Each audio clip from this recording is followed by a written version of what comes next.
Welcome to my YouTube channel Modi Mechanical Engineering Tutorials. In this video I would like to explain about measurements by bench micrometers, or you can say the different applications of the bench micrometers that will be used into the screw thread measurement. So let us start with the introductory part of this theory. So basically, if you want to find out the accuracy of screw thread, it will be necessary to measure the following things, or you can say important terminology, and that will already discussing in my previous videos. So what you want to measure into the screw thread? So first important part, that will be the major diameter, second minor diameter, third one effective diameter, or you can say pitch circle diameter, or you can say the imaginary diameter.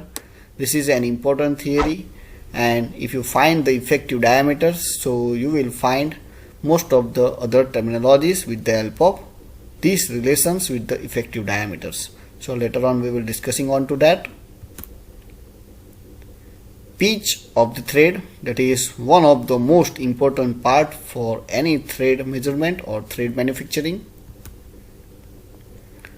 Thread angle and different form of the threads. So you can use ordinary micrometer for the measurement in case of the major diameter, minor diameters, but if you are also using the bench micrometer, so you should find all the things with the help of this. So in this video I will describing about how to measure with the help of bench micrometers. So let us start first with the ordinary micrometers. So the ordinary micrometer that is quite suitable for measuring the external major diameters, and it will be easy task for any engineer. It is first adjusted for the appropriate cylinder size, that will be the capital S, having the same diameter approximately. So this process is known as the gauge settings, or you can directly with the help of micrometer you should find the major diameter. After taking these readings, R1, that will be my reading number 1 from the micrometer, is set on the major diameter of the thread, and you should take the reading 2. So that reading 2, it will be always compared with the reading 1.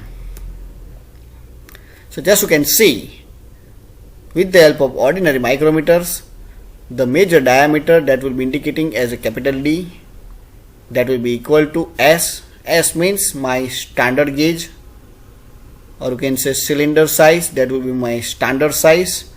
That plus or minus, you can take the reading 1 minus reading 2. So R1, that will be micrometer reading over the setting gauge when you should use the gauge in the terms of measurement. So that reading R1, and then after you will replacing that setting gauge with your threads, and it will be generating the another readings, that will be my R2. So final major diameter reading with the ordinary micrometers, that will be equal to standard cylinder size plus or minus, depends upon your measurement, R1 minus R2.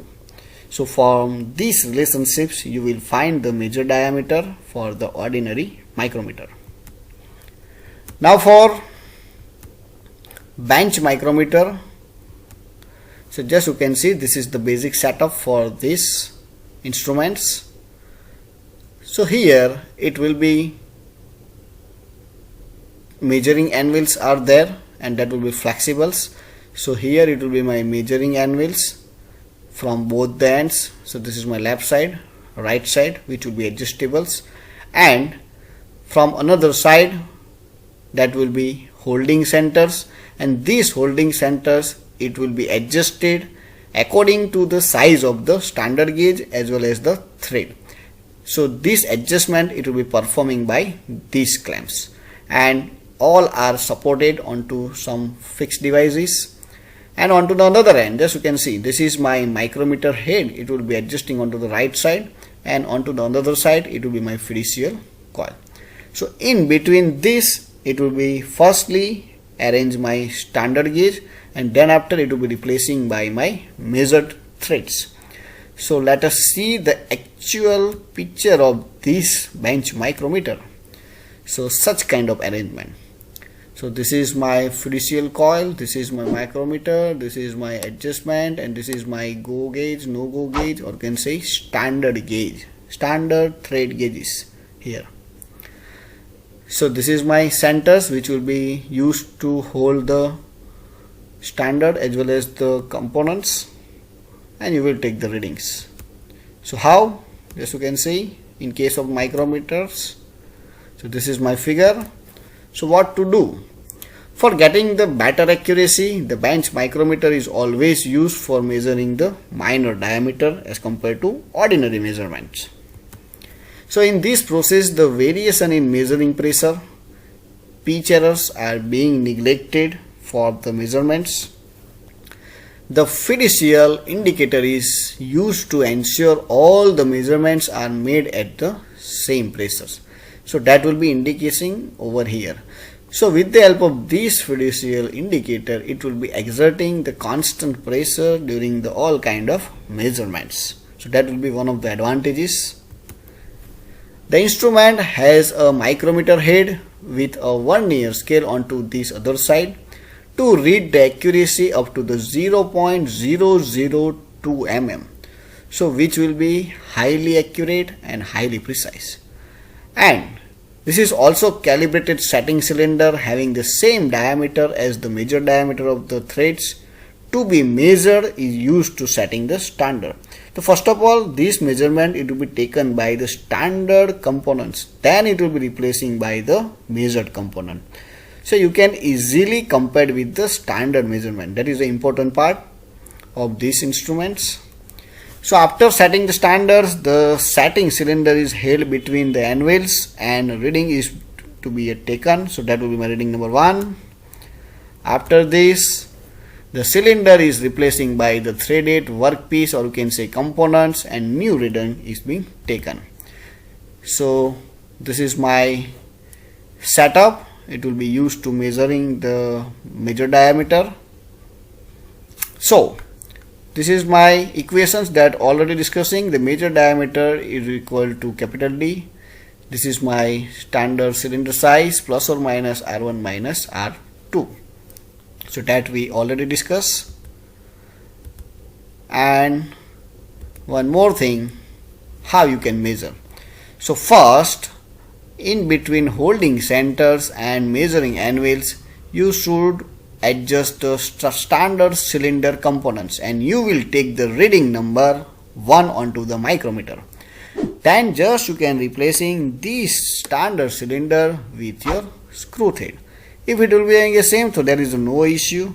But if have the some difference between R1 and R2 value, so either it will be additions, either it will be subtractions according to the size of these threads.